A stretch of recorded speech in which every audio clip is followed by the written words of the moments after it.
Directly and personally that I regret voting for you for Secretary of State. I yield back. May I respond? You may sit. Well, first of all, your regret for voting for me confirms I'm doing a good job. Based on what I know. Well, that's just Your a record flippant and what statement, you- Mr. Secretary. Can I respond, Mr. Chairman? Let You him may- speak. I didn't ask Senator, questions. please let the Secretary have I'd be the floor. happy to, but then I can respond to his... Your time's up, Senator, and Yeah. willfully used, I might add. Well- your remarks do not represent the view of this committee. Well, Mr. Secretary, I don't regret cutting $10 million for male circumcisions in Mozambique. I don't know how that makes us stronger and more prosperous as a nation. Well, I can go on. I mean, there's other things here. We spent $227,000 for Big Cat's YouTube channel from USAID. We spent $14 million for social cohesion in Mali, whatever the hell that means. So I can go on and on. I got the list here, and there's more. I didn't even bring the whole list. In the case of El Salvador, absolutely. Absolutely. We deported gang members, including the one you had a margarita with. Yo, things just got heated on Capitol Hill. Senator Marco Rubio went off on Representative Gregory Meeks during a tense exchange over USAID budget cuts and foreign policy. Rubio basically said, "This ain't my job," and shut the whole room down. Y'all got to see this. Let's break it down. We're going to talk about what really happened behind the scenes. Hit that like button, subscribe button. Y'all stay tuned. Mr. Secretary, you and I served together in Congress for 15 years. We didn't always agree, but I believe we shared some common values. A belief in defending democracy and human rights abroad and honoring the Constitution at home. That's why I voted to confirm you. I believed you would stand up for those principles. You haven't. You've done the opposite. And you used to speak with conviction about the importance of foreign aid as a tool to advance American values and interests. Then you stood by while Elon Musk took a chainsaw to USAID and other assistance programs. That has left a staggering toll. Broken trust with countries, openings for China and other adversaries, and countless preventable deaths of children and others. Take Sudan, for example. The freezing of U.S. humanitarian assistance forced the closure of nearly 80% of the emergency food kitchens there. 2 million famine-affected people were left without access to food. People died because of those actions. Mothers, fathers, and children. Tons of emergency food that could have saved their lives was left rotting in warehouses because you and Elon Musk refused to let USAID do its job. Sudan is a country where, by the administration's own determination, a genocide is unfolding in Darfur. But here's where it goes from cruel to despicable. While cutting off food aid to Sudanese families living through an actual genocide, you're fast-tracking white South Africans for refugee status under a manufactured claim that they are the victims of genocide. You tried to block the admission of individuals who had already been approved to come here as refugees while making bogus claims to justify granting such status to Afrikaners.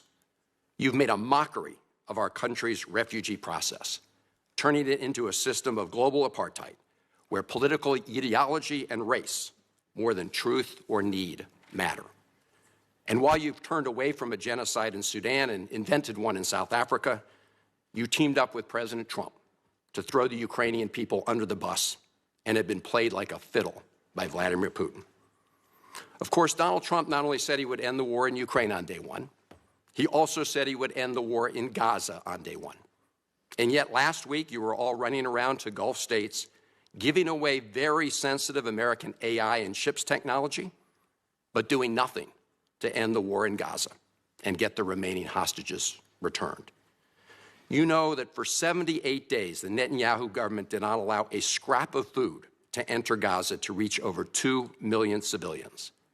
57 children have died from malnutrition so far, and more than 14,000 children are in imminent danger of dying of starvation. As Cindy My question is, are there not homeless people in America? Are there not starving children in the United States? I mean, I'm not saying that we can't help people, but what is the fascination of getting into foreign affairs when our country is our country is already going downhill? People are already struggling. People cannot pay their rents. People can't even afford food. So I'm just intrigued put it like this. Comment down below what y'all think. I'm just intrigued. McCain said last week, and I quote, "Families in Gaza are starving while the food they need is sitting at the border." That is a gross violation of both U.S. and international law. What did you do? Nothing. Not once did you publicly call upon the Netanyahu government to end the blockade. Fortunately, other countries spoke out, and now we see a tiny trickle going in. Where have you focused your energy instead, Mr. Secretary? Well, your first trip as Secretary of State was to El Salvador, not to promote democracy, but to cozy up to President Bukele, who calls himself the world's coolest dictator. The result was a cash for collusion deal to deprive people living in America of their constitutional rights to due process. The Supreme Court, in a 9-0 decision, instructed you to facilitate the return to the United States of Abrego Garcia, who the administration admitted was wrongfully deported to El Salvador. Your response? You've openly flouted judicial orders. When asked whether you have been in touch with El Salvador to return Abrego Garcia, you boasted, quote, "I would never tell you that. And you know who else I would never tell? A judge." Clearly, you don't care about the Fifth Amendment right to due process, and you don't care about the First Amendment either, since you've been very busy snatching students off of college campuses for exercising their right to free speech. You dredged up a relic from the McCarthy era to claim that student protesters posed a threat to the foreign policy of the United States. Give me a break, Mr. Secretary. This is the thing I don't understand about student protesters, especially what's going on with the Harvard situation, where they're bringing in kids from overseas, and then some of these kids from overseas are having communist ties, especially in my previous video. Well, actually, no, I didn't even dropped that video. I'm finna drop it. But on a video that I had made, it talks about how some of the kids have communist ties, and they're coming in and they're actually slandering the students that was born here. Like, could you imagine being a foreign student coming over into the States and then protesting in the States against our people? That is wild. That's wild to me. I don't know about y'all, but that's wild to me. I don't understand the logic. I do not get it. I don't get it. Because if America is so horrible, it's so bad, why is so many people trying to come over here? And then the fact that they want to come over here and then protest here about what's going on over there. Huh? I don't know. It's a lot of stuff going on, y'all, for real. You know as well as I do, this isn't about national security. It's about punishing free speech.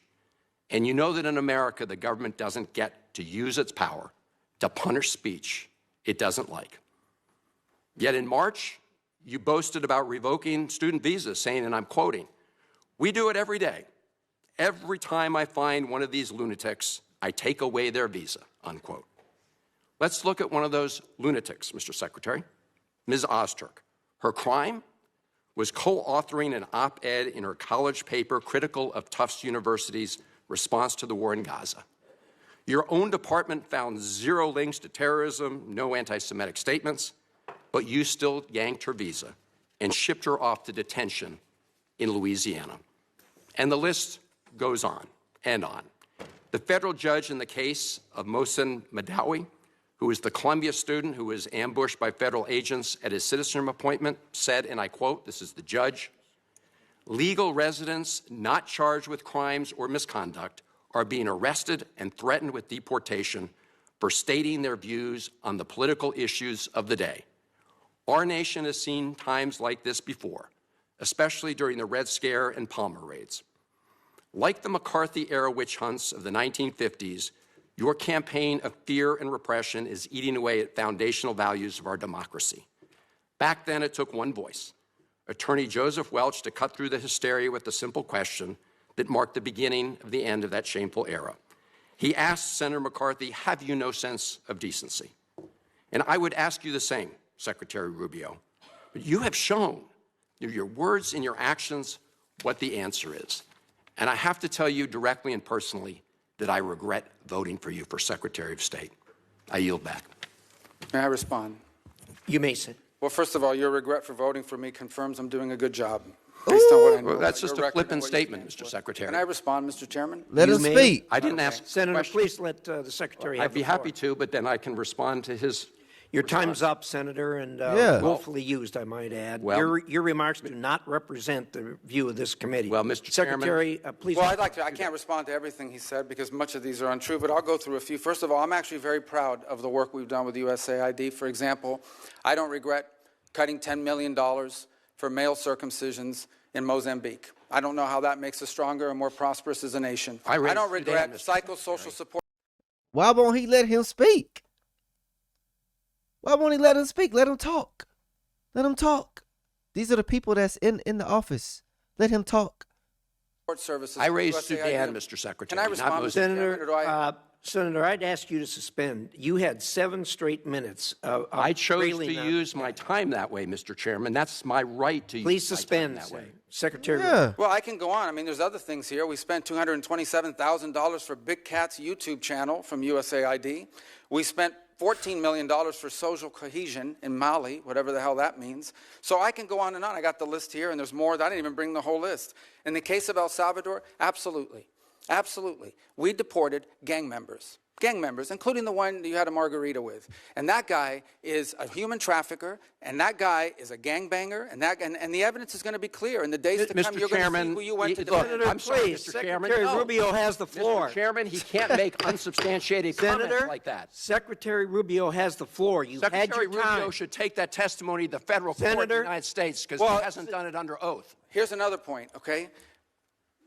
There is a division in our government between the federal branch and the judicial branch. No judge in the judicial branch cannot tell me or the president how to conduct foreign policy. No judge can tell me how I have to outreach to a foreign partner or what I need to say to them. And if I do reach to that foreign partner and talk to them, I have under no obligation to share that with the judiciary branch. Just like a judge cannot order me to negotiate with a foreign minister of Russia, they cannot order me to negotiate with a foreign minister or the president of El Salvador. And if I did negotiate with them, which we have responded to them, and we've told them we've had communications with the president of El Salvador, I am under no obligation under our division of powers in this country and to share with the judicial branch how I conducted diplomacy of the United States. It would actually be counterproductive. If I started sharing with courts, or frankly, with the media, my conversations with foreign leaders and all of their details, no foreign leader would talk to me again.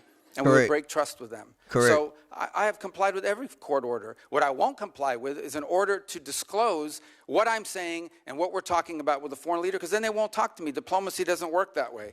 About the student visas, let me say this. I don't deport anybody, and I don't snatch anybody. The State Department does not have officers in the street snatching everybody. What I do is revoke visas. And it's very simple. A visa is not a right. It is a privilege. People apply for student visas to come into the United States and study. And if you tell me that you're coming to the United States to lead campus crusades, to take over libraries and try to burn down buildings and acts of violence, we're not going to give you a visa. Is that what Ms. Ostork did? We're not going to give you a visa. Is that what she did? And it's that simple. Because it's going against the grain. Because if you hate America that much, if you hate the United States that much, if you hate our people that much, why are you trying to come in here? And I'm not saying everybody who comes in on a visa or every foreign student who comes in for education is a bad person. That's not the case. I'm just saying, if you look at the big picture, I mean, come on now. Think about it. And then all this money being spent, we're sending hundreds of millions of dollars to people, and we got American citizens struggling over here. My guess is Mr. Rubio, he's had enough. And yeah, old Van is laundering that money, and he getting a percentage off the top. I know he is, and that's why he upset. Corruption at its finest, no cap. Comment down below what y'all think. Come on, Mr. Secretary. And every single You're one of just these blowing cases, the smoke factors here are now. different. Senator, the bottom line is, if you're Senator, coming here to stir up trouble on our campuses, we will deny you a visa. And if you Does have the a First visa Amendment and we find apply you, to we will people revoke living it. in the United And States? we're going to do more. There are more coming. We're going to continue to revoke the visas of people who are here as guests and are disrupting our higher education facilities. People are paying money. These kids pay money to go to school, and they have to walk through a Writing an bunch of op-ed lunatics to the who are tough here on student newspapers visas. disrupting the Simple foreign as policy that. of the United I want to States. do more. I hope we can That's find more of these people. pathetic, Mr. In fact, Secretary. the other day, some guys led a riot. I forgot what university it was, and I asked, please, can you find the arrest records of all the people that were arrested at that riot at that campus? Because if any of them have a visa, we're going to revoke I it. feel so much safer All right, when you lock let's, up people like Ms. Osterk, Mr. Secretary. We've had enough time. Comment on this down below what subject. y'all Thank you think. very much.